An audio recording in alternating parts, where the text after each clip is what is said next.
Welcome to AppStarBus. Is your mobile using balance instead of your data package, even when you have data package active? If yes, here is how to fix it. Open settings on your mobile, go to connections, mobile networks, access point names or APN. Select the SIM you use for the data. For me, it's Jazz from Mobilink. Tap APN and enter the correct value for your provider.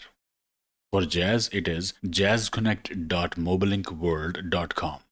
For other networks, check with your provider or ChatGPT. Tap the menu, three dots, and press Save. Saving is very important. Otherwise, this setting will be lost. Restart your phone. Now, when Wi-Fi is off, your internet will use the data package, not your mobile balance. Okay, I hope it helped. Like, share, subscribe, and I will see you in the next one.